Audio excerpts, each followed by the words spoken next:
welcome. December 9th, 1824. The dawn on the Pampas of Ayacucho brought with it the end of an era.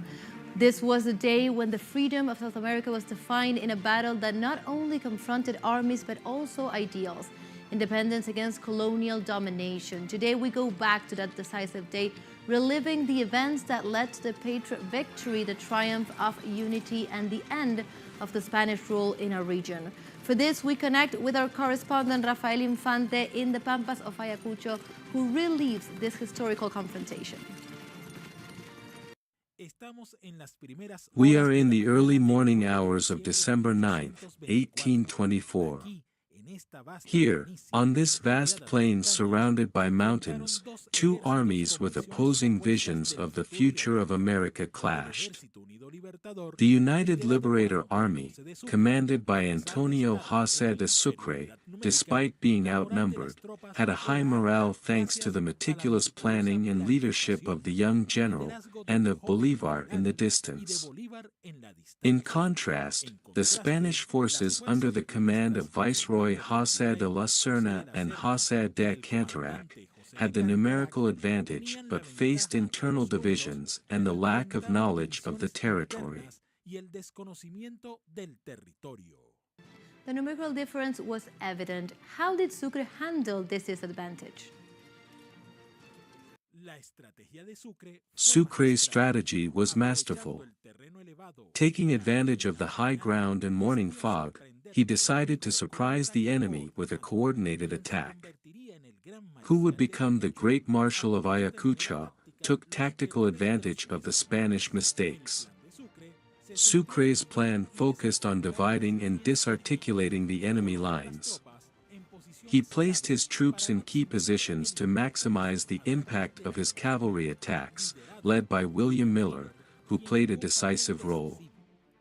The deployment of the Patriot horsemen together with the offensive of the infantry division led by José María Córdoba marked the beginning of a sweeping onslaught that took the Spanish army by surprise, causing irreparable chaos in its ranks.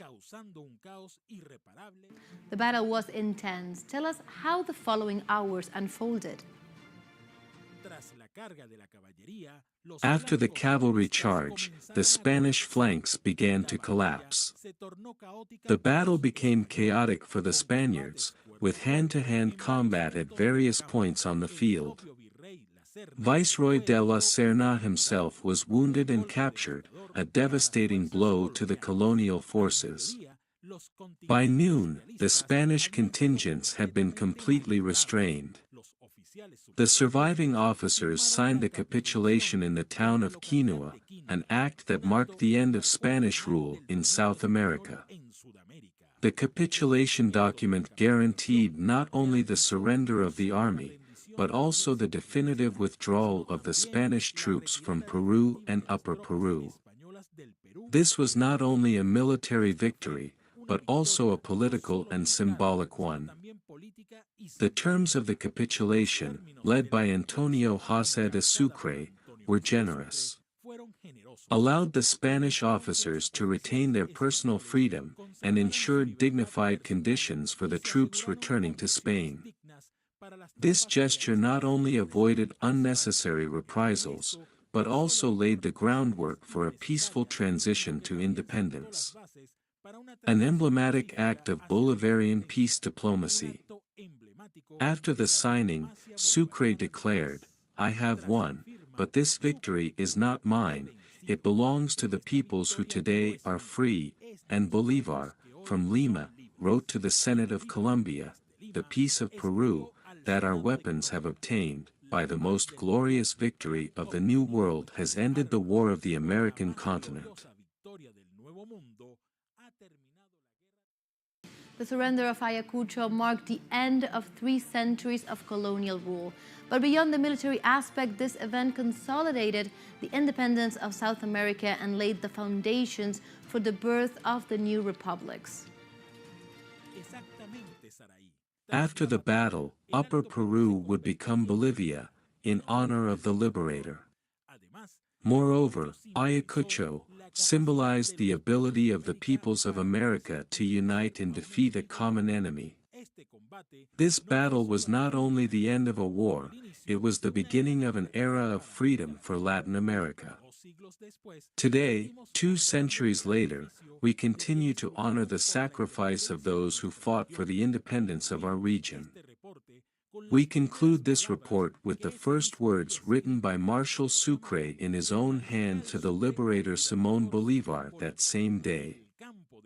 The battlefield has finally decided that Peru belongs to the Sons of Glory.